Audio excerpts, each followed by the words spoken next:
Sarcasm Speaks. Jared and Bob here, flying at you. We might get a surprise mid-show guest appearance from Spencer. So at any moment he could just pop in. I don't know, or he might not show up at all either. That's also very possible as well. I just told Bob before we started recording that Spencer had texted me and was like, "Oh, I think I'm going to show up on your show tomorrow as a guest." And I was like, "All right, sure, go for it, man. You're always welcome." So we'll see if he actually shows up, what time he shows up. We don't know. Or like I said, he might not come in at all. But the show goes on for us here. So I'm gonna get into this because this I think is nuts. So I recently actually today I finished finally the book on Titanic Thompson. And you actually got that? Yeah. So I know you had said you read it last year? No, I never read it. I just saw that it existed. Oh, I thought you had read it. No, never read it. Oh shit. So, well, on your recommendation of a book that you didn't read, when you talked about it on the podcast like a year ago, I was like, "Oh man, I should check out that book." And then finally I bought the audio book. So I didn't actually read it, but I listened to it. So I kind of read it, I guess. But holy shit, dude, this guy, do you know anything about him? Yeah, I mean, he killed 5 people. How many wives did he have? 4 or 5? 5. He had 5 wives. He would hustle people, play golf both hands. Yeah. And all the people that he killed were always like attempted robberies. Yeah. Yeah. So this is absolutely insane. So I won't give too much away if you actually want to. I'm not going to read it. Okay. All right. So I'll go. So spoiler alert for any of the listeners. Again, I mean, the book is I think it's like 16 chapters. I'm not going to be able to cover the entire book, but I'll give you some of the highlights and then you can decide whether or not you want to, seek it out and read it or listen to it. So the whole first half maybe of the book is just about like his early life and like how he became who he was.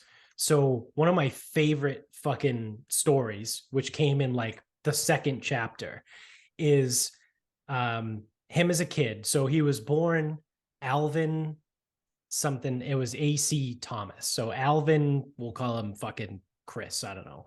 Alvin Chris Thomas. And as a child, he did one of the very first times that on record that he hustled someone. He would go to this pond, this fishing hole every day. And he saw this guy with a brand new fishing rod and like a wicked nice tackle box. Like he was rich, right? So every single day he would go to this fishing hole and this dude with a nice fishing gear would be there. And Titanic Thompson, again, as a child, would go there with his dog. He's playing with his dog. And one day he goes up to this guy who's fishing and goes, "I bet you your fishing gear that I can throw this rock into the pond and my dog will grab it." So the guy's like, "Okay, deal." And then he gets ready to throw it. And the guy goes, whoa, wait a second. We got to mark that rock. So how else would I know that the dog actually got the same rock? So little Alvin Thomas goes, "You're right."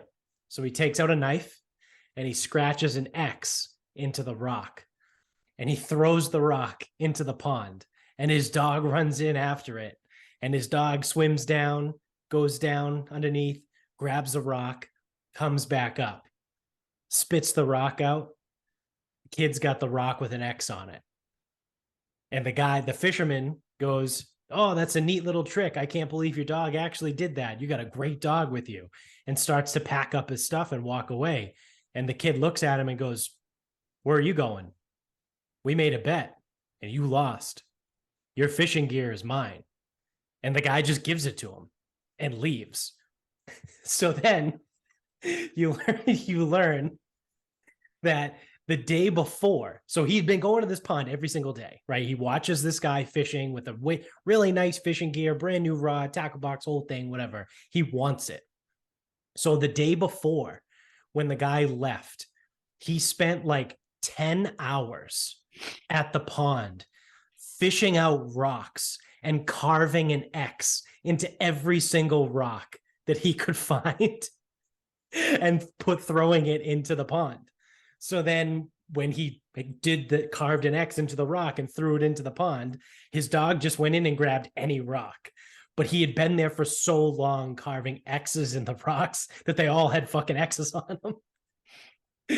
So he fucking hustled this guy, and he was like 12 years old. Can't teach that shit. No, you can't. You can't. And that's like, that's the entire fucking story. Again, it's like 16 chapters long. I think the audiobook was like 7 or 8 hours, something like that. So it's not, truthfully, it's not bad, right? 8 hours. Like you spread that out depending on, whatever people's commute is, you get that done in a week. So it's just wild. This guy's whole life, he was just a hustler. So he was born in like 1893, I think, or 1892. And they talk about he got into gambling. I think he got kicked out of school, or he just quit school when he was like 15 and just started gambling like all the time. And he would mark the cards, because back in the day, like, playing cards today are coated with like plastic shit or whatever. Like back in the day, they were like legit paper, right? Probably like cardboard or something. And in the book, they talk about how he would like have these methods to make the most subtle little imprint. Like he would use a fingernail to like make a small tiny imprint on like the corner of the face cards. So when he was playing cards with people, he would know what everyone had. He would know like if it was a high card or if it was a low card, just based on these marks. And he would just hustle everybody. There was another story where like I said, the whole book is riddled with these fucking stories. So, and this is all just the first half. So he starts to practice like a trick where he takes playing cards and like flicks them like Gambit, the gayest X-Men. He flips them into a fucking hat, like a fedora. And they said he practiced for a month of just throwing a deck of cards like over and over again into the hat. And he would make bets with people by the time he was done practicing that he could sit there and flip 50 out of the 52 cards into his hat. And people were like, there's no fucking way you can do this. And he would sit there, and they tell the story. He would flip all the way to like 30 or 40 in a row. And then he would on purpose miss 2. And then people would be like, oh, here you go, kid, you're going to owe me. And then he would just finish the rest. Like whatever 10, 20, 15, whatever it was he had left, he would just nail them all in a row and just take people's money. It was fucking nuts.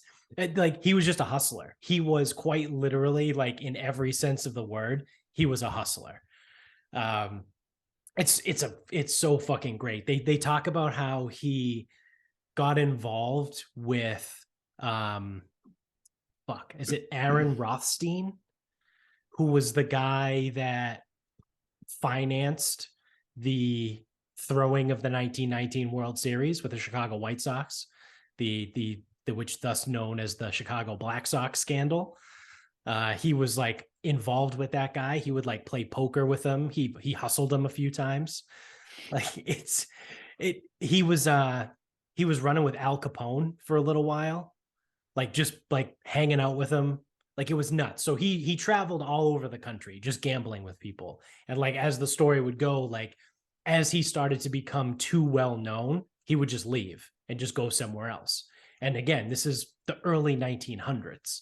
So he would go to like Joplin, Missouri. And then when he would like, kind of overstay his welcome there, then he would go to like fucking Pittsburgh. And then after there, he would go to some fucking random town in Virginia. And like, no one knows who he is. He just rolls into these towns. He spent a lot of time in Oklahoma. And then finally, he made his way to Chicago. And being in the gambling scene and the underground world in Chicago, he began hanging out with Al Capone. And he said he hustled him one time. Just and in his whole, like, the way he describes it, the guy Kevin Cook wrote the book, but how he describes it from Titanic's point of view was that he couldn't resist. Like, it didn't matter who these people were, like he had to hustle them in some way. So they said like he waited like 6 months of hanging out with Al Capone before he actually hustled him. And this story is actually pretty great. So he's walking down the street with him and he goes, Al, I bet you I can take that lemon from that lemon stand and throw it up to the top of the roof of this building. It was like a 6-story building. And Capone goes, okay, you got to bet. And then he goes, but wait a second. So he pulls a lemon from the lemon stand and squeezes it with his hands and like squeezes all the juice out of it. So now they're talking like, it's a weird shape. There's no juice left and it's sticky.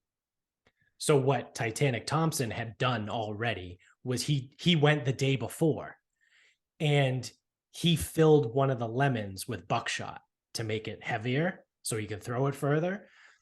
And that's the lemon that he picked off the stand. And then Al Capone hands him this like smushed fucking sticky lemon. So he fucking does like a crazy fucking sleight of hand movement that no one fucking picks up on. And he switches the lemons and he throws his lemon to the roof on the 6th story. And Al Capone thinks it was the lemon that he handed him. And he gives him whatever, $500, right? Which in 1920 is like, I don't know, fucking a lot of money. And they said that's the only time he ever hustled Capone. He was like, I couldn't do it for more than that one time, but I had to do it at least once. And so that's like the whole first half of the book. It's just telling stories about how he's just insane, running with all kinds of Nick the Greek, the gambler, like the massive gambling guy from the Depression era, who was the Meyer Shansky, who was another guy that was involved in a bunch of he was in like the Jewish mafia for a while. The guy who started the Flamingo Casino out in Vegas, like all of these people. And then like right around, again, the middle of the book, it talks about how he found this thing called golf. Like when he was, I think it was while he was in Chicago, while he was hanging out with Capone. I think Capone liked golf. So, which I guess makes sense because it wasn't the very first golf course in America in Chicago, or like in that Chicago area. I don't know. Chicago Golf Club's old. I think it might have been the very first golf course. Either way, he starts picking up golf when he's hanging out with Capone in Chicago. And he gets really fucking good at it. And he gets to be so good that he can play both left-handed and right-handed. And he just hustles everyone. So he was a natural lefty who could play right-handed. So what he would do with people is he would play them right-handed and lose. And he's playing like $5,000, $10,000, $15,000 games. And this is in like the 30s and the 40s. So he would play them right-handed. He would lose, right? He'd lose like $10,000. And then he would go, all right, double or nothing. And now I'm going to play you lefty. And the guys would be like, all right, fuck off. Like it's another easy $10,000. And he would beat him. But the thing that he said that he would always do is he would only ever beat them by one. He was so fucking good at golf that he would only beat these people by one stroke because he knew if he beat them too bad, they would never play him ever again and he would never be able to get their money. Like this guy is absolutely insane. And he would literally be like in the book, they say if the guy he was playing against shot a 69, Thompson would shoot a 68. If the guy he played against would shoot a 79, he would shoot a 78. Like he was so fucking good that he could just beat anybody by one. And then they start talking about like, so then, you know, times could pass, right? So now we're in like the 40s and the 50s, and people start to get to know him. He's involved in a bunch of killings. Like one of the people that he killed was this is actually a pretty funny story. So I forget, it might have been when he was in Oklahoma, but someone came to try and rob him because they knew who he was, right? He had spent too much time in this one town in Oklahoma. So people knew who he was. They knew he had a lot of money. So they tried to rob him. But he was wouldn't you know, he was a great shot too. He was wicked fucking accurate. And he pulled his pistol and killed these two guys before they could shoot him. And he gets arrested. He gets brought down to the station. And then they look at the other two guys and they go, the chief or sheriff, whatever the fuck, goes, Mr. Thomas, I want to thank you very much for what you did today. He goes, those two men were wanted for murder, rape, fucking larceny, like all these things. Like they were two like top most wanted criminals in like the area. And the sheriff just lets him go. Like he just shot these two guys who tried to rob him. And the sheriff's like, yeah, you're free to go. You did us a favor. Again, this is like the 1930s. So you could do shit like that back then. So yeah, when he starts playing golf and he starts getting really fucking good at golf, he starts literally running, like spending time with Ben Hogan, Sam Snead, who was Byron Nelson, because he made his way to Texas. Yeah, and those are all the Texas boys. And those are all the Texas guys. So he was a little bit older than Hogan and Nelson, but he used Nelson as a playing partner when he was like 15 years old. So he would take him and he would pretend that he was his caddy. There was another guy, there was a guy that he won like the 1944 US Open. But in, 1939, when he was like 17 years old, he took this kid and made him like pretend that he was a caddy at some random course. So Titanic Thompson is like trying to talk to this guy who's really rich and trying to get him to play, but they kind of know who he is and they know he's really good. And he goes, okay, here's what we'll do. You find your best partner. You take the best guy at this club. I'll play with that kid over there. That caddy. What's your name? Come here. And he like grabs him, and it's Byron Nelson, and he ends up like pretending that he doesn't know him.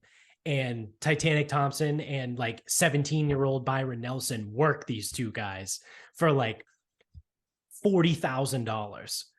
And then Thompson gives Byron Nelson like 15 grand. And it's like, here you go.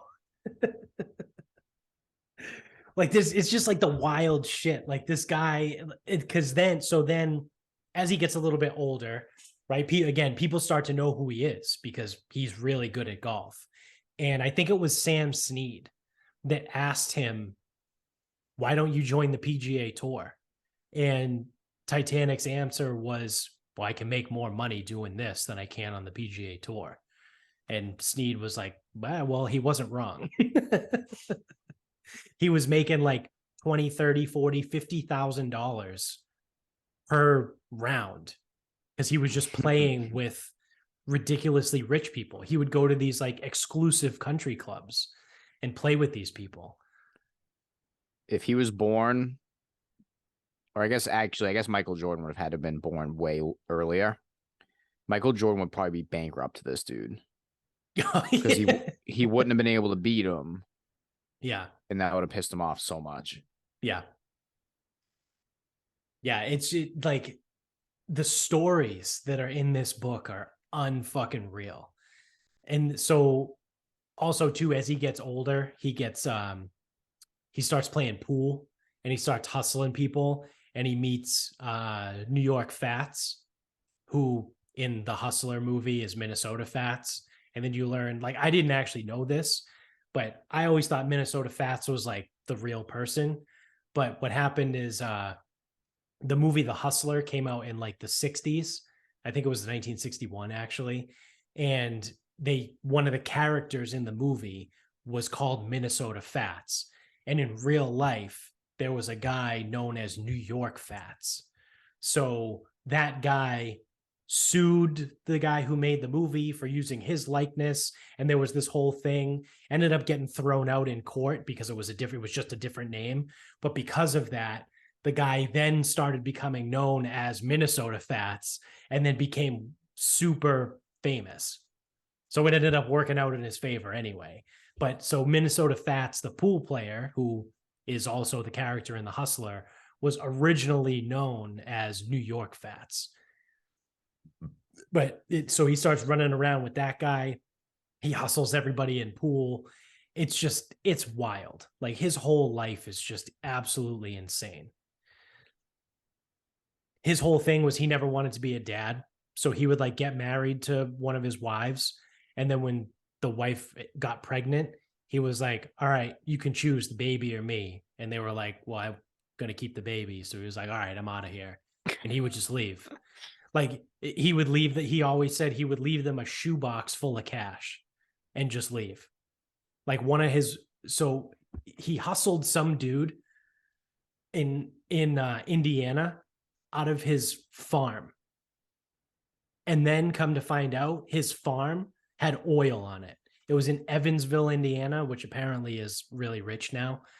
And he hustled this guy. I think he might have been in the oil industry or something, but he ended up getting his farmhouse and all of his land.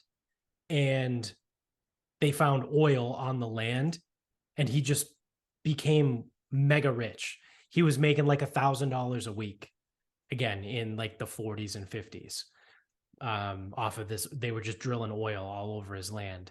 So the wife that got pregnant, when he decided to leave, one of them, the one in Indiana, he was like, all right, you can have all the oil fields. So he just signed over the deed to all the oil fields that were making $1,000 a week.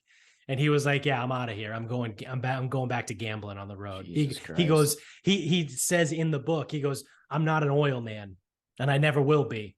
I'm a gambler. So I'm like, I mean, talk about I am who I am. Yeah.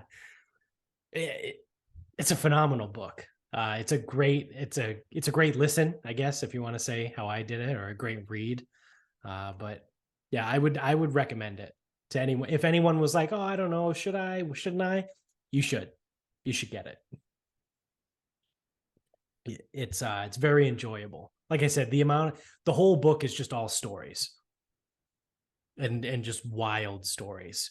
He would bet. Sounds like there's plenty of them. He would bet people that he could throw a watermelon over a building. So he would take a watermelon, throw it up to the roof of a building, and then he would have someone on the roof take it, run to the other side of the building, and throw it off.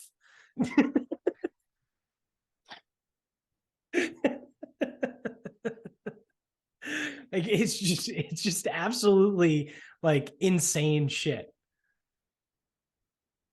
You know what though? I mean, it's like you'll say it's like, oh, he's just a hustler. I'm like, there's a lot of fucking organization to this. Yeah. And a lot of he would practice. That's the big thing in like the first half of the book is he would just practice. I think they said he spent a year learning how to play golf before he ever played a full round. Like he would just go to the driving range and just practice before he ever like actually teed off and played 9 holes or 18 holes. A whole year of practice without ever actually playing the game. And again, he learned how to play right-handed and left-handed as a natural lefty. I'm surprised he found left-handed clubs. Yeah.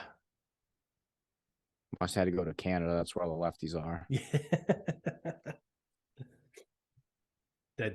I'm surprised he never went to Canada. You know how easy it would be to knock off Canadians back then? Oh yeah, I bet. But I don't know how much money they would have had. He was like all about rich people. True. Like he moved to LA for a while and lived in Beverly Hills just so he could spend more time with rich people to hustle them out of their money. Yeah, plus what's he going to do with a bunch of loonies and toonies? Yeah, exactly. So it's a great life story. Like of all of people's life stories, that has got to be one of the most fascinating ones. Like he's from like a little podunk town in Missouri, became mega rich, hanging out with people like Nick the Greek and Al Capone and Aaron Rothstein. And then also later in life, hanging out with and like kind of sort of mentoring Byron Nelson and, Ben Hogan and Sam Snead and all these guys like and Minnesota Fats. Like it's fucking wild.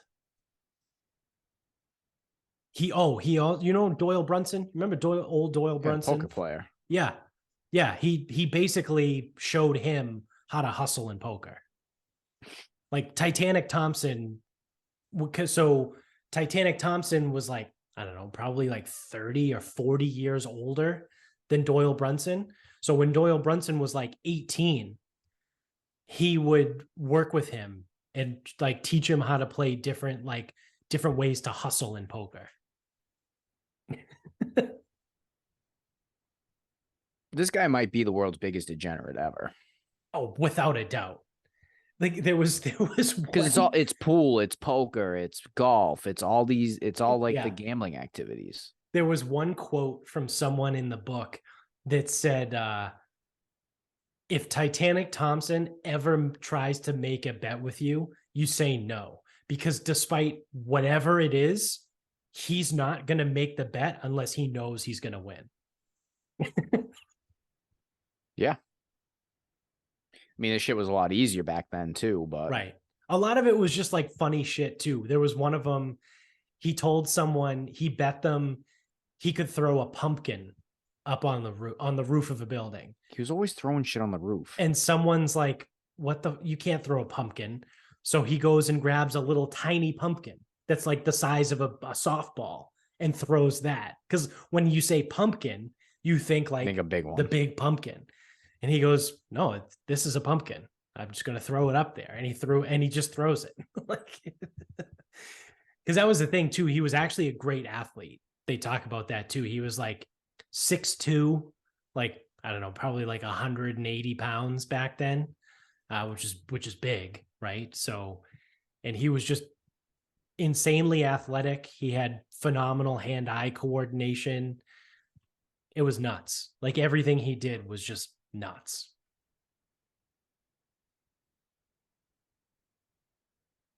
So he never had to work a day in his life. That's right. I don't think he ever did, actually. He didn't have to. His job was hustling. Yeah. Yeah.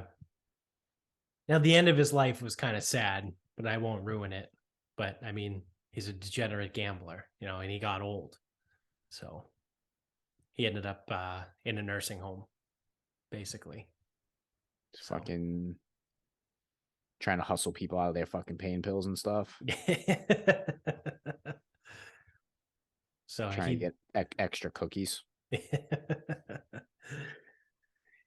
Yeah, I mean, the biggest thing for me, like I said, is that one person was tied to so many different people, like all across the spectrum.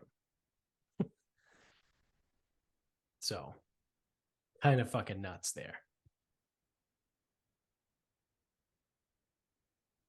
I'm glad you said something about it like last year, whenever that was, and it just stuck in my head. Like, oh, I'm gonna get that book. I didn't even read it. Yeah, the whole time I thought you had already read it. Nope. I just saw it. Yeah. All right. So this next thing is actually, I think it's pretty hilarious. And I'm going to say we were ahead of our time. So we generally are. Typically we are on this show. So if you've been listening to us long enough, right, we talk about the old politics there and all the people that run the politics and bullshit like that. We have some fun with it, right? So we were talking about Pete Bukaki Judge. We call him the what is he, the transportation czar? I don't even know. The whatever king. Everyone's a king. Yeah, the transportation king. But no, there was like a money czar, right? We had a couple czars in there, right? Yeah, I think someone was like the transportation czar or something like that. Wasn't it the mayor of Rhode Island?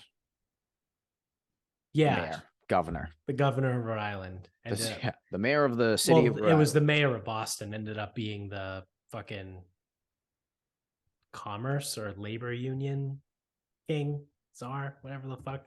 I don't know.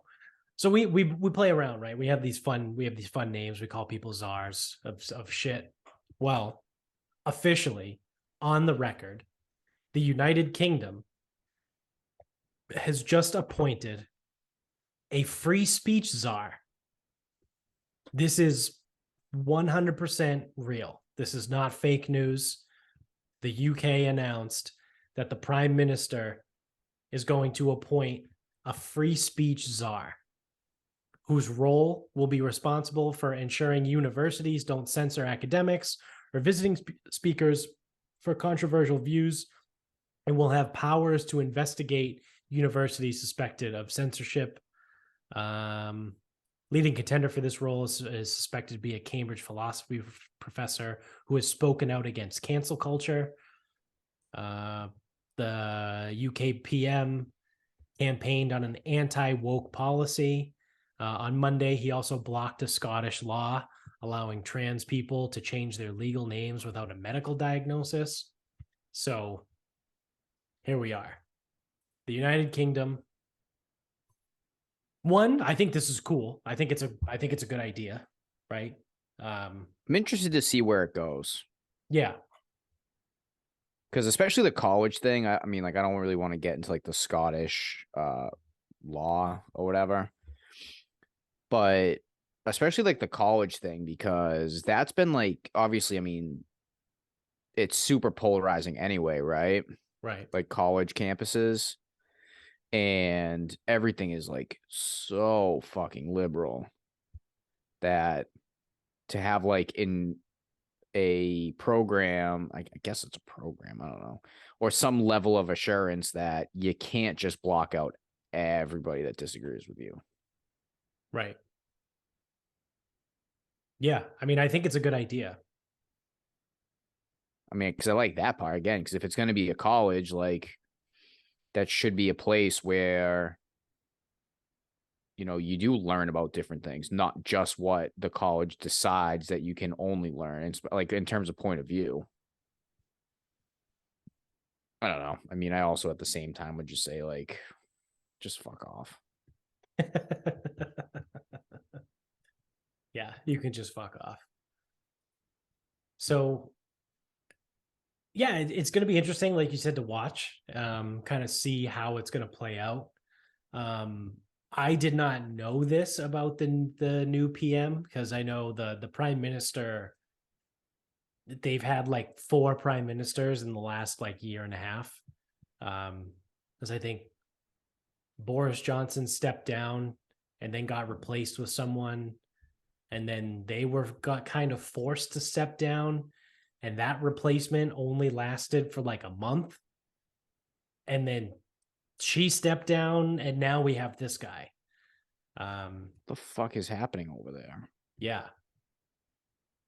So I mean, I luckily don't for know. us, there was a war fought in 1776. That means we don't have to give a shit what England does. 100%.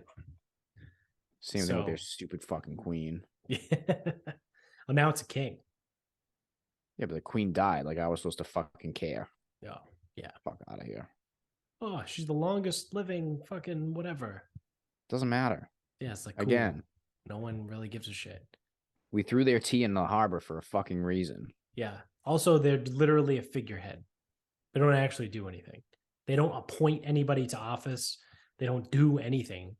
Like they I don't even think they get to, well, they get to vote probably nationally, but like their vote isn't like worth any more than the fucking blacksmith, if they even still exist. What do you think the blacksmith industry is like these days? They got to be England for work. Yeah, probably. I can't imagine there's very many swords that need to be made.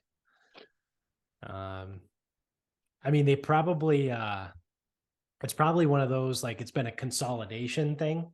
So there's probably not a lot of them left, but the ones that are left are probably pretty busy. Just because, there's not a lot of them. I need a sword forged. Yeah. Bro, you can go to Walmart and buy one of these for cheap, right? Yeah, what else? Well, but yeah, I came to a blacksmith. It's like, yeah, man, this is a little bit of a fucking farce, if we're being honest. What do they like? What else do they do? They make horseshoes, though, right? Don't they? These are all like such specialized. Yeah. So what effectively, what does a blacksmith do? Do they forge metal? Basically, yeah. Like they to really break it down. Okay, thanks for that. Let's see. What does a blacksmith do? Iron. They work with iron. Okay.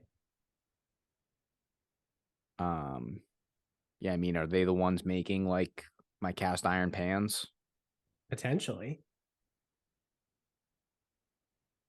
Yeah, blacksmith produce objects such as gates, grills, railings, light fixtures, furniture, sculptures, tools, agricultural implements, decorative and religious items, cooking utensils, and weapons.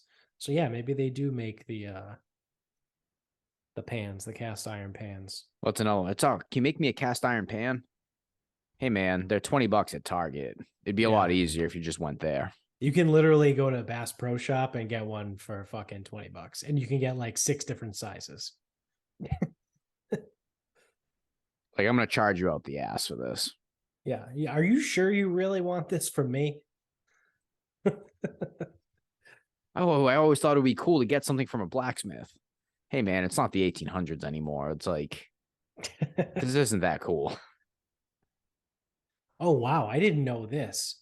So there used to be a historical distinction between the heavy work of a blacksmith and the more delicate operation of a whitesmith, who usually worked in gold, silver, pewter, or the finishing steps of fine steel. So jewelry? Yeah, or like they used to make like pewter cups, like gold. They did used to make chalices and shit like that. Shit for the church. Yeah.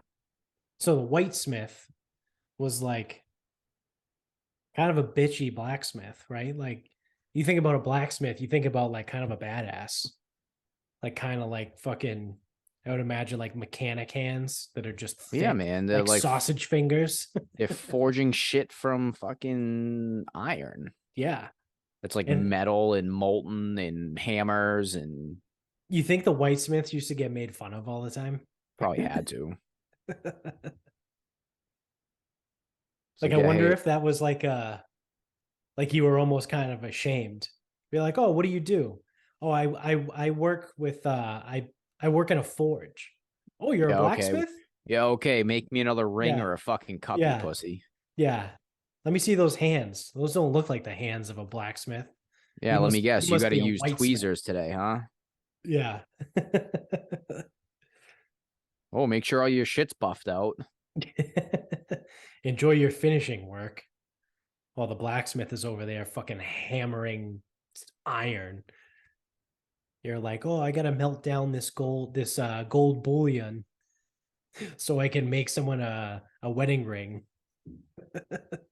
Yeah, that's Yeah. cute. I'm gonna make them a big fucking like furnace. Yeah. Yeah. I'm gonna make a wood stove Yeah, out I'm of gonna make their. fucking I'm gonna iron. keep them warm. Yeah.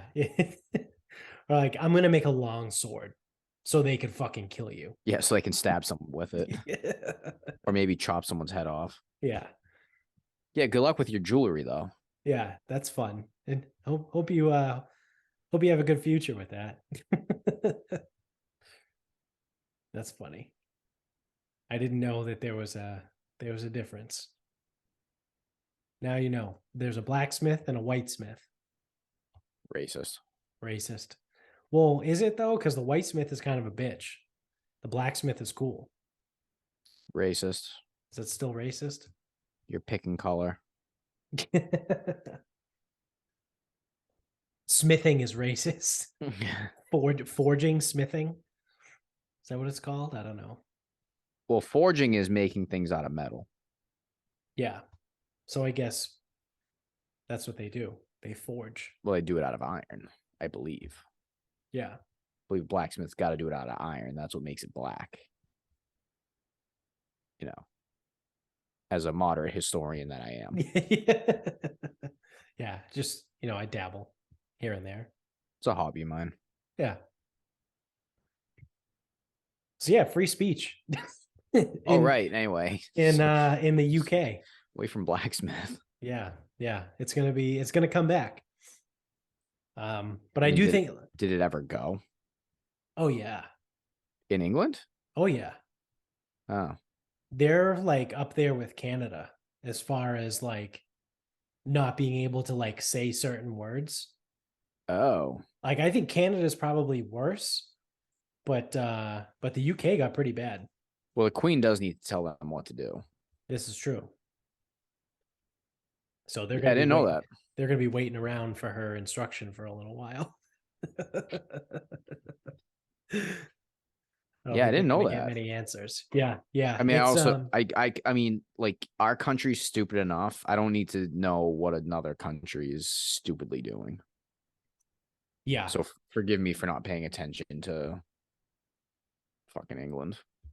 Yeah, it's kind of like what the people here in this stupid country are trying to do, or the stupid people in this country are trying to do, is make it kind of a little bit more like Canada. We should be more like UK. Canada. Yeah, I'm sorry. Just go around saying I'm sorry to everyone. President Ben Franklin would be fucking losing his mind right now. He would. Today's his birthday, I think. I think he'd be 317. Is it really? I think so. A 3-year Letterman posted about it. You think if he lived that long, he would have ran into Titanic Thompson at some point? Titanic Thompson definitely would have taken money off Ben Franklin. Like, oh, I can fly a kite too. I bet you I can fly a kite. And I won't just find electricity. I'll find like a shooting star or something. Yeah. I bet you I can fly my kite across the country. Just have another identical kite waiting in California. See, I told you. There it is.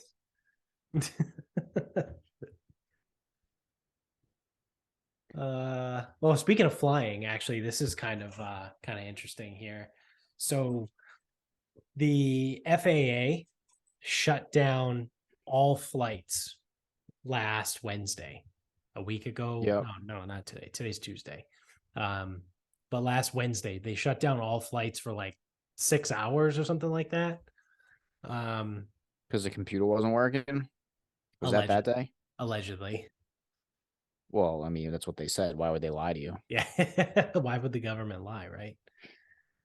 So to have some fun with it, again, I don't necessarily believe this, but it's fun, right? It's entertaining. So the FAA comes out and shuts down all planes are grounded on Wednesday for, again, I think it was like 6 hours or something like that. No, not one commercial flight could land, take off, whatever. If a plane was in the air, they were forced to land somewhere. There was a story of a couple people were flying back into the country from Europe, and they were forced to land in Reykjavik in Iceland on the way. So it was like nothing, no one's in, no one's out, whatever. Now, they said, they being the FAA and the government, said that there was a computer malfunction that, created an unsafe whatever the fuck, and that the planes had to be landed because it wasn't safe. Now, I think Vinny sent me this on Twitter, but somewhere on the internet, there's like a flight tracker that all of these commercial planes were grounded. However, you could see that there were government planes, I guess you would call them. They're like fighter jets, right? Like they were like whatever, F-18s or whatever the fuck, that were flying across the Midwest. So commercial flights are down for 6 hours, but there's military aircraft in the air with some pretty significant activity. So some people were saying, alluding to the fact that potentially they were moving nukes around. Like, I don't even know what that even means, right? Like, why would you even need to move them? Like, were you going to take them from Nebraska and bring them to Wyoming? Like, I mean, generally, wherever the nukes are, they're probably there for a reason. Right. They're, like I said, in the middle of nowhere, Nebraska, or fucking underground somewhere in Montana. You know what I mean? Like, where And no if we one open is. up like a new nuke house or a new nuke shed, Yeah. like wherever these shits are stored, just make more. Put them in there. Yeah. Make new ones. So that was one thing that I heard that was kind of sketchy. And then the other thing that I heard was there was a threat, or a potential threat of, I don't know, I forget whether it was a cyber attack or a terrorist attack somewhere in Europe. Either that day or the day after or something like that. So, because whatever it was, like it was kind of all put together like a few days later. Like I just heard about it. Was yesterday? I think I just heard about it on a podcast, and they were like, "Yeah." So they shut down. The FAA shut down all the flights in America on Wednesday, and then Thursday there was like an alert of a potential attack somewhere in Europe. So they were like, I wonder if they got tipped off of something that was potentially happening in the US. So they just grounded all the planes and then told everyone that, yeah, it was a computer malfunction.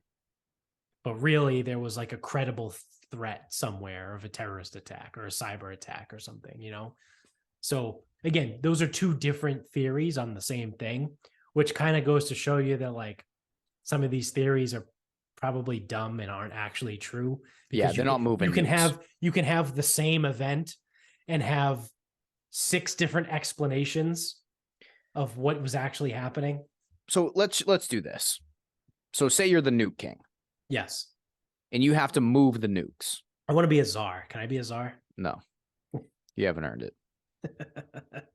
So you're the nuke king. And you're like, all right, I got to move these fucking nukes.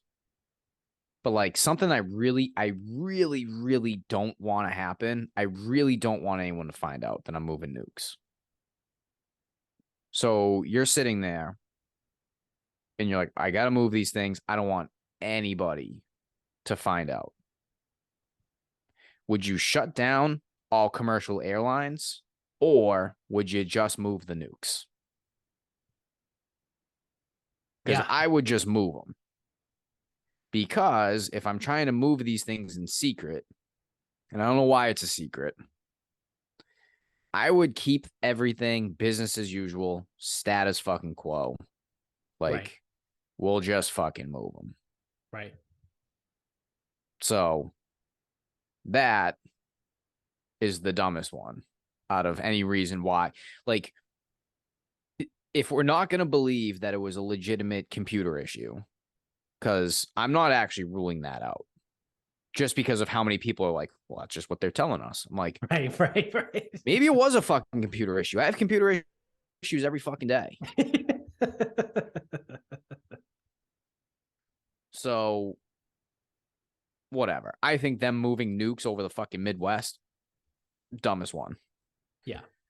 Um, But there was military aircraft activity. Okay. Like, okay. Yeah. But this is the thing. Normal, regular people don't know what normal, regular military activity is. Yeah, it's a training exercise. Whatever the fuck it is.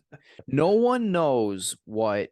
Okay, so that's my thing. All these people that put their fucking James Bond hat on, like, we're gonna investigate. I'm gonna figure out. I'm gonna figure out. I'm the one that's gonna figure it out. Yeah. I'm gonna solve this. I'm gonna start with Facebook. Ooh, I found a flight tracker. Yeah. Well, there's no way they could hide any info there. Of course. Nope, definitely not. Yeah. Oh, I found something. It looks like military. Oh, moving nukes. It's like, bro, like, people could be learning how to fucking fly. I don't fucking know. Yeah. I don't, as a common idiot, I don't know what normal military daily activity is in the mid fucking West.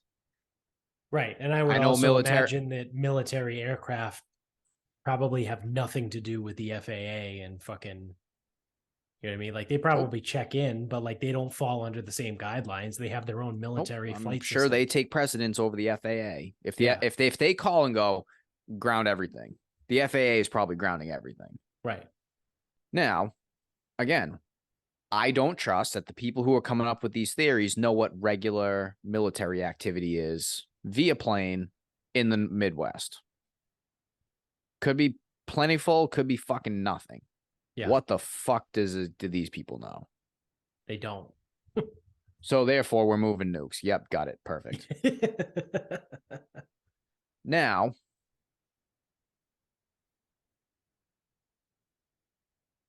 this is actually probably going to veer a little bit away from me. If there was a threat of terrorist attack, maybe it wasn't credible, but maybe there was some smoke, right? Yeah. So maybe it was enough to be like, listen, we don't know if this is like a real terrorist attack. Like, we don't know if this is going to be like an actual thing, but we're going to look really fucking stupid if we let these planes fly.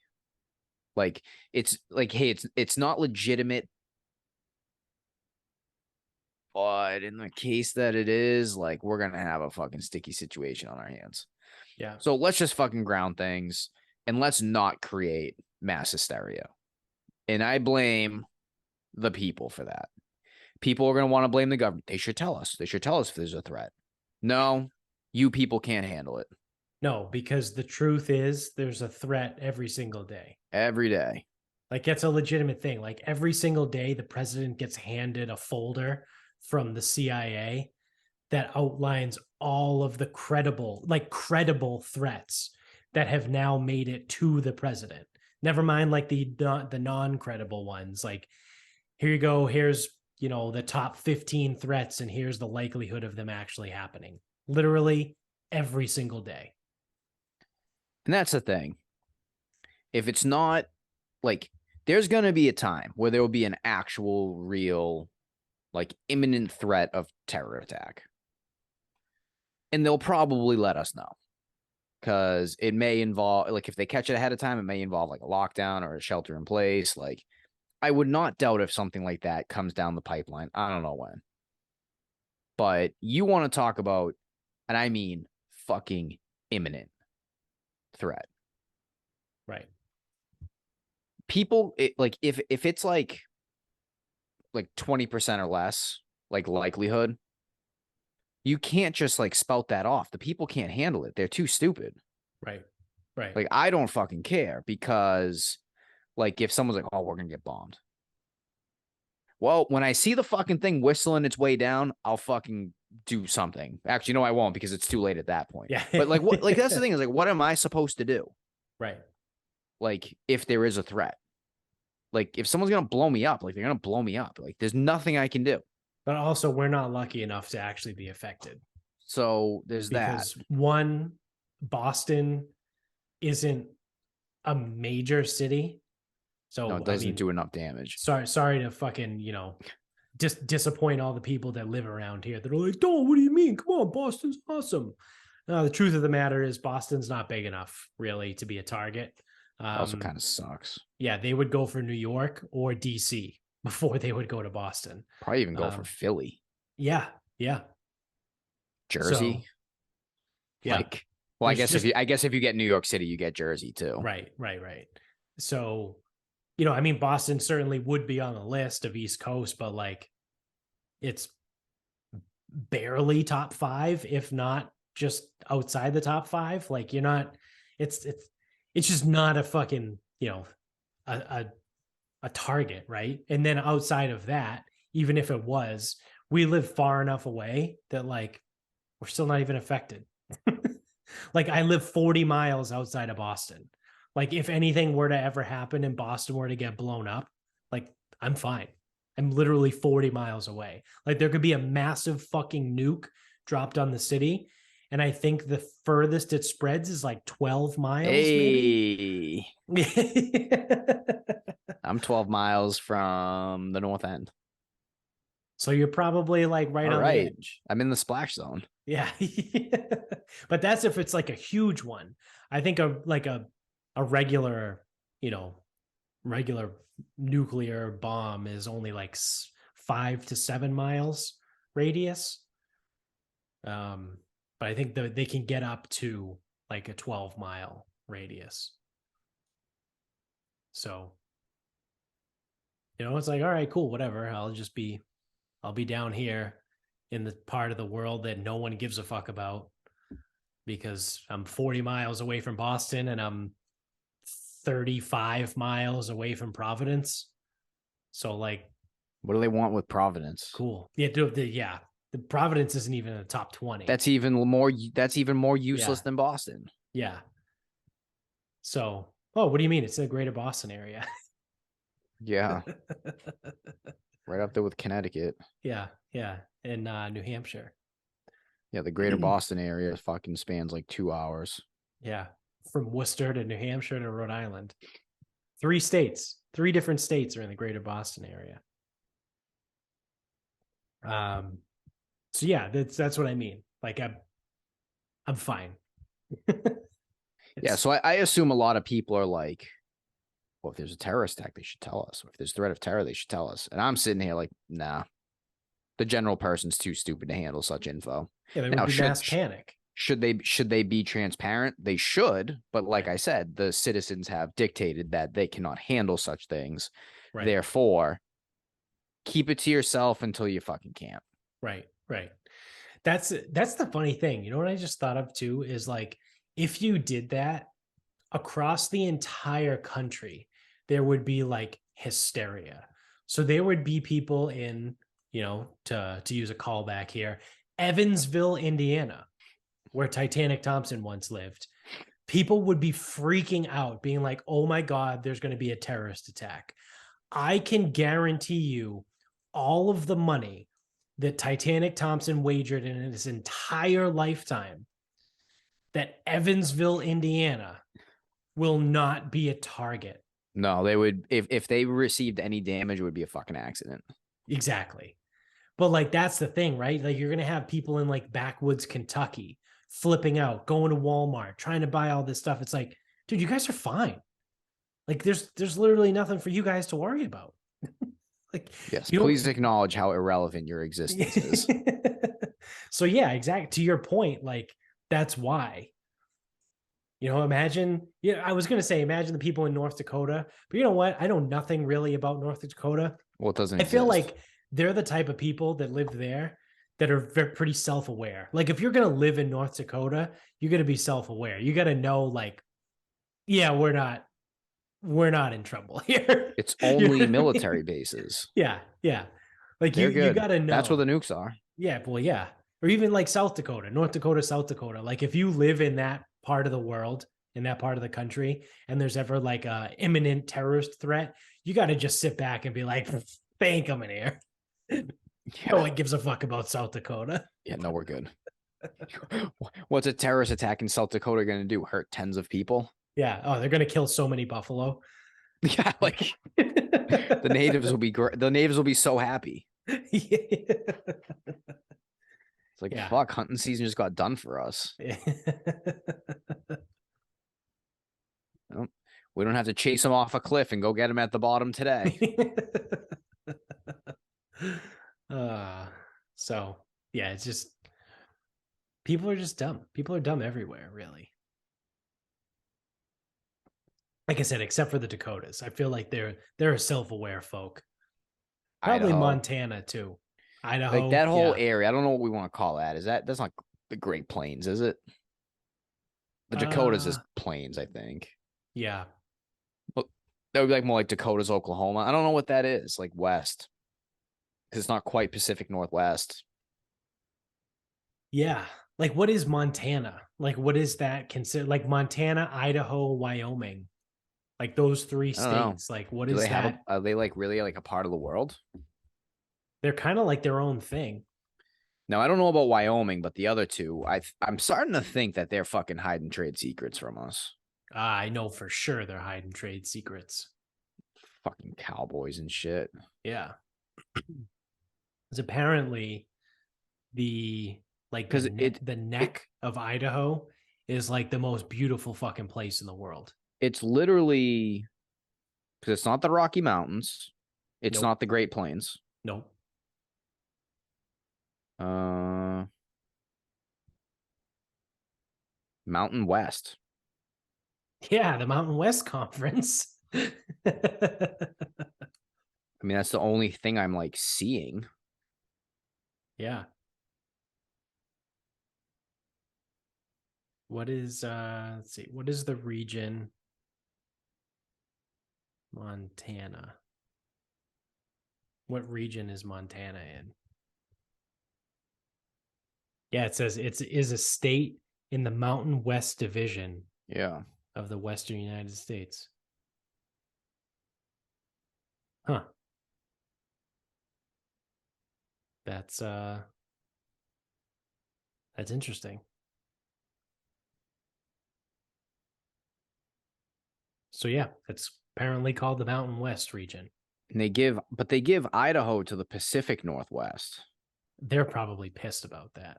Yeah, they probably don't like that one bit. They So probably Mountain fucking West is hate like that. Wyoming, Utah. Uh, uh, they didn't give it to. They didn't give it to Montana. Sorry, they didn't give it to Idaho. Pacific Northwest. That must drive them fucking nuts. Yeah. They definitely fucking hate that. Although if you Google the Mountain West states, Idaho is there. Oh, okay. So what do you got? It's Montana, Idaho, Wyoming, Colorado, Utah, and Nevada. Those are your Mountain West. That is a sneaky strong part of the country. Yeah. Sneaky. Yeah. Because there's no like cities or anything. And No. I think sometimes they include Arizona and New Mexico. Yeah. They're like, depending. Interesting. So yeah, so what the Great Plains would be what The Dakotas. Nebraska, What's south of South Can Dakota? Kansas, Nebraska and Kansas, Yeah, it's like that and area. then Oklahoma. Oklahoma, I assume. Yeah. Hmm. All right. Well, there you go. The Mountain West region. Shitty football conference. good area region.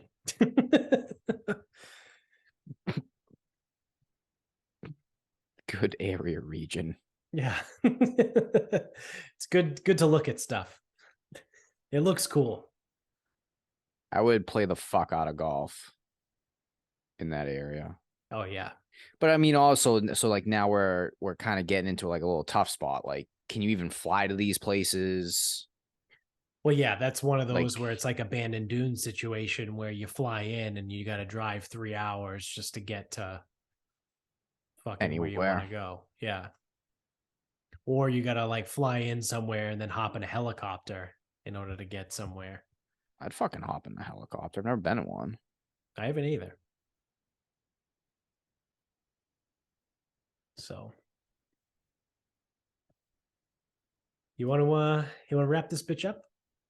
I think we can wrap this up. All right. Um, so booked a trip to Charleston, going with other like-minded golf fitness people, whatever. So we're going March 24th, and I'm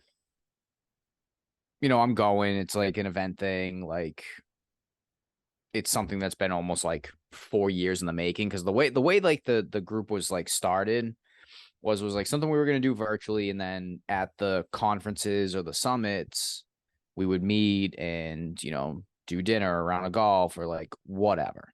Now, I don't mind doing it. It's like, it's like the little bit of networking I actually do in the field, and you can bounce ideas, whatever. It's the mastermind group. That's what the fuck it is. Right. So we're finally going to Charleston. Because all of the summits and all the conferences, those are all fucking dead. Like the last one was supposed to be 2020. They usually go every other year. So 2020 went virtual. 2022 did not exist. Right. And I haven't heard shit about 2024 or anything. I just don't know if they're going to be fucking doing it. Right. So kind of is what it is. But late March, Charleston. Wow. There was some surge pricing there. Oh yeah. To get direct flights on a reputable airline, because I could have flew Breeze out of Providence. I don't know what Breeze is. Yeah, I don't either.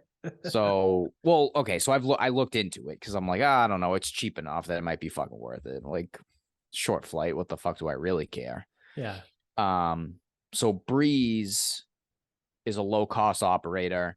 It's supposed to be better than Spirit, but like, I mean, dude, when flights are like $700 and you're charging like $325, like, how are you not Spirit? Like, that doesn't make any sense. Right. Right. Like, you are Spirit. Yeah. But I don't know. I mean, it's supposed to be but it's a newer airline. Like, it started in 2021, so I think it's supposed to be a little bit different. Like, maybe like looking at Spirit and Frontier and Allegiant, whatever, and being like, okay, well, how can we at least be better than them? Like, Yeah. take what they do well, but like not what they do shitty, or else you're just too repetitive. Yeah. Whatever. So I'm not flying Breeze. So I'm gonna go. Like, I'm gonna give it the old college try. We'll see. So I'm looking around at it because I'm looking at like a map for hotels, because obviously those are more expensive than I want to be too. I'm like, this fucking sucks. Like, Yeah. I wanted to go. Like, you've been to Charleston, Michaela's been to Charleston. You people have told me that I would probably like it there. I'm like, we have the opportunity. It's like, I've been part of this group. Like, I can do it. Like, all the reasons are go. Right. Except everything is so fucking expensive. So fucking expensive. Yeah. And I guess, I know Charleston's generally nice, and it would be nice for us, but I guess like right now ain't so nice because it would be fucking cheap as hell to go. Like, Oh yeah. Yeah. like it would be so cheap. Yeah. It does get kind of cold there. And by kind of cold, at like it gets to like the 40s. Like it doesn't quite snow. You know when we got our cold front? Yeah. That was Christmas, right? Yeah. 8 degrees in Charleston. Yeah. I could see 8. that. Well, that was everywhere. Was it last week or 2 weeks ago when it was really fucking cold here? Florida was like 40 degrees. Like people were freaking out because they're like, oh, it's 40 degrees in Florida. It's like, Yeah. Well, okay. actually, I think so. Why do I want to think it was like Christmas week? Probably because it was. Or most likely it was. So I looked at New Orleans because when we were there it was like 65, 70 or 60, 70, like something like that. Because the weather wasn't super good. Or it wasn't super sunny. Or day one was okay. Yeah. It was 27 degrees. Yeah. Holy shit. I'm like, these places are not equipped for this shit. Yeah. They're not. Not at all. So anyway, I'm looking at Charleston and I got kind of excited. I'm like, because I'm looking at a map, I'm looking at hotels, and I'm like French Quarter. I go, oh, like I'm getting like a little, I'm getting like my flashbacks, and I'm like, New Orleans. Their French Quarter is a fucking sham. It is not. It is not what I want it to be. I didn't even know that they had a French Quarter, and they might as well not. I've been there twice. So it's I think South Market Street. Yeah. Which I think that's a fairly big street, yes.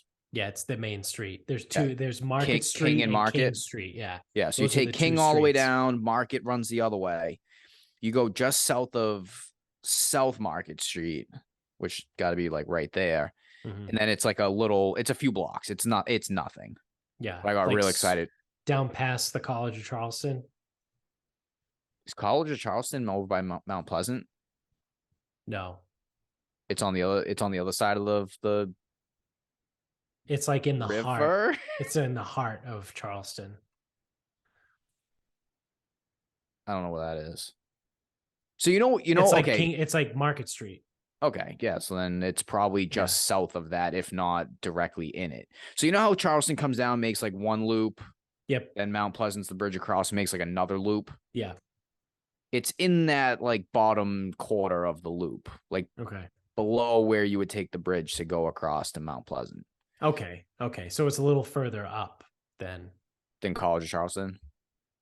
Yeah, like in like the teardrop of Charleston, it's on like the top of the teardrop. If it's by, I don't know if it's by the bridge. No, it's south of the bridge. Hold on, I'll find it. Because I want to describe this like not an idiot, even though we're describing a fucking map with words. Like could you be any fucking stupider than trying to explain a fucking because the bridge to Mount Pleasant is at the top of Charleston. Is it way up there? Yeah. All right, hold on. So there's the city market. Where the fuck is the street I'm looking for? No, it's like lower down. Cause that bridge is up there. My bad. Yeah.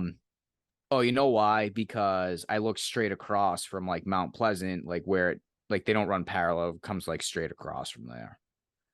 But anyway, all that to say that Charleston's French Quarter needs to be renamed to just like anything else. And actually, any French Quarter needs to be renamed to something else.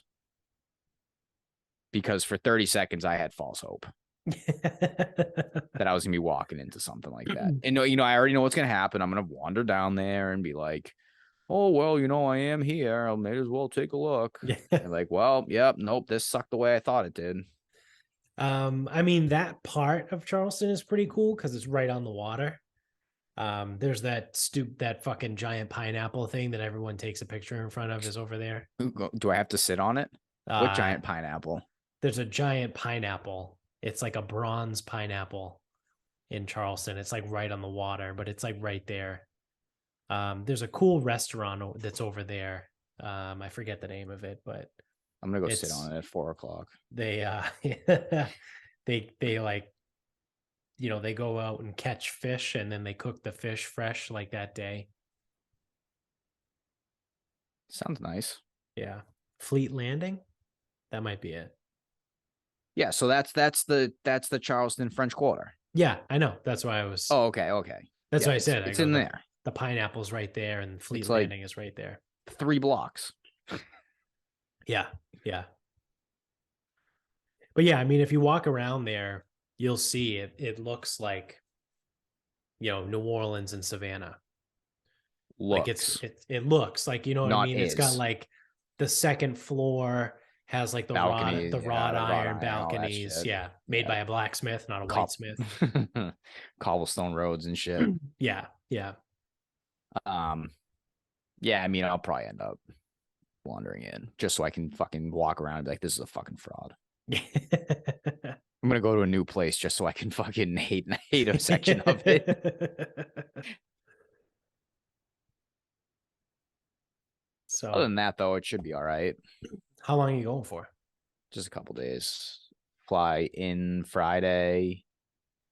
I think there's plans for Top Golf on Friday, regular golf Saturday, dinner Saturday, and then most people would probably fly out, but there were no direct flights on that Sunday, so I'm staying until Monday. Oh, nice. So I think I should have like a full day and a half just to my fucking no, probably like a full day because I do need to fly on Monday. I don't have Monday. Right. Yeah. Should have most of really Sunday. Cool. I don't know if it's still there. It's tough, post pandemic with everything. But there is a really cool float spa in Mount Pleasant that I enjoyed when I was there. If you want to float in a sensory deprivation tank. Most likely, I'll probably end up just walking 8 miles around the city. Yeah. That's, to be perfectly honest, in reality, that's probably what I'll do. Yeah, and I would say, are you golfing in Mount Pleasant? I don't know where we're playing yet. Yeah, because I think so. Basically, the way it was described to me when I was there is like Charleston is old money, like people that actually live there. It's old money, and then Mount Pleasant is like new money, and it's people with way more money. So it's like if you walk around downtown Charleston, you're like, oh, this looks just like Savannah and New Orleans. But then you go over to Mount Pleasant, and you're like, wow, this looks like a brand new modern city. That does nothing for me. Yeah.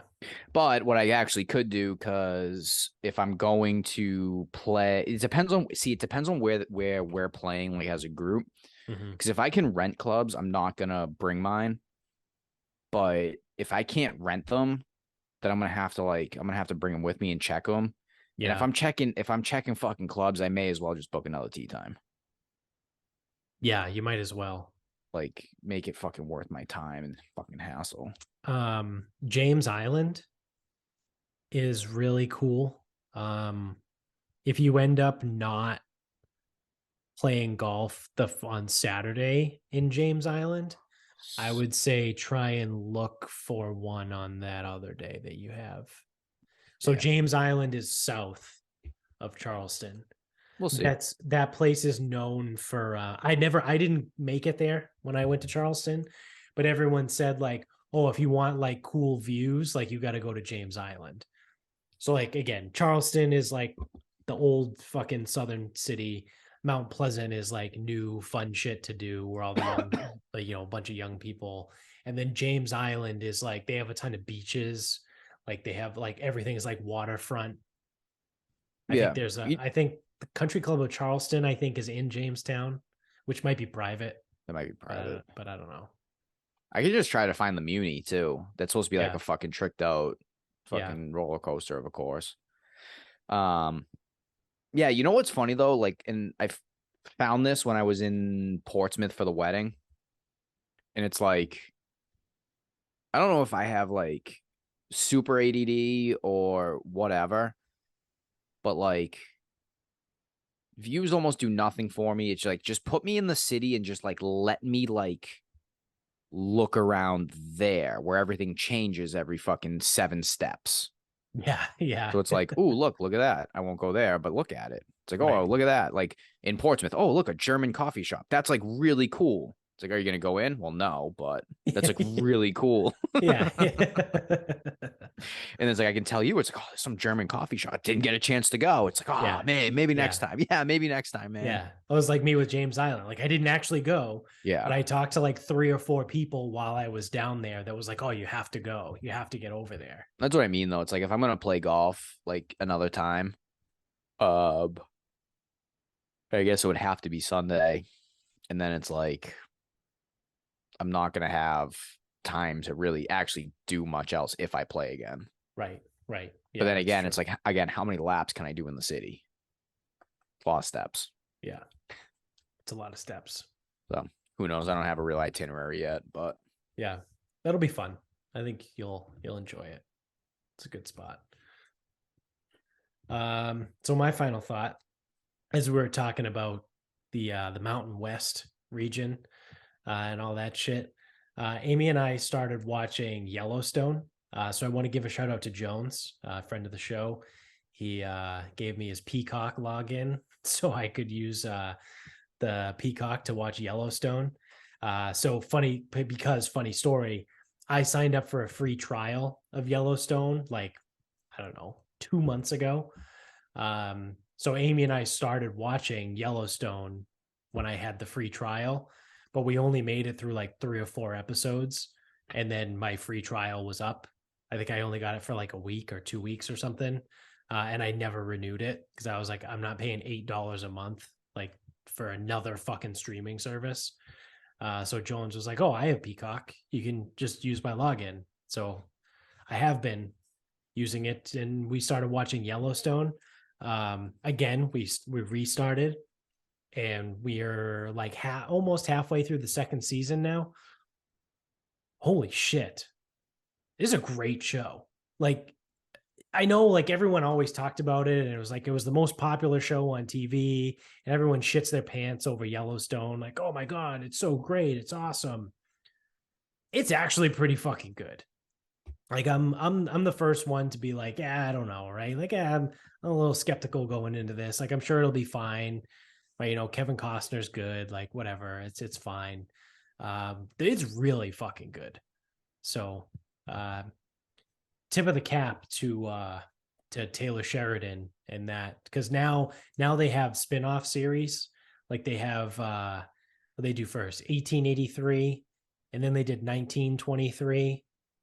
Which are the family of Yellowstone, the Duttons, like way back in those years when they first started and everything. And so yeah, it'll be pretty cool to obviously finish. I think there's 5 seasons of Yellowstone, and we're only almost halfway through season 2, so we got a long way to go still. But yeah, it is a very good show. I'm very, very impressed so far.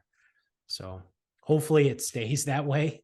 Because that's unfortunately all these great TV shows eventually start to fall off, whether it was, 24 or Dexter or, Game of Thrones, like all these TV shows that I've loved over the years, they usually start to fall off by the end. So I don't know, hopefully they keep it up.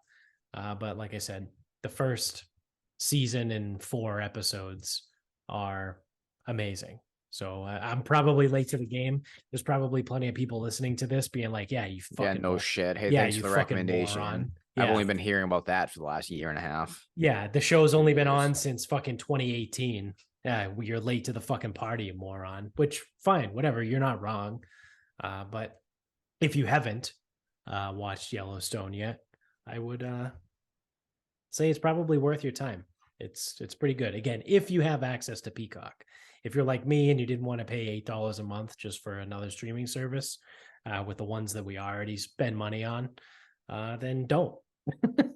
But if you have it, fucking check it out. So, all right. That is it for us.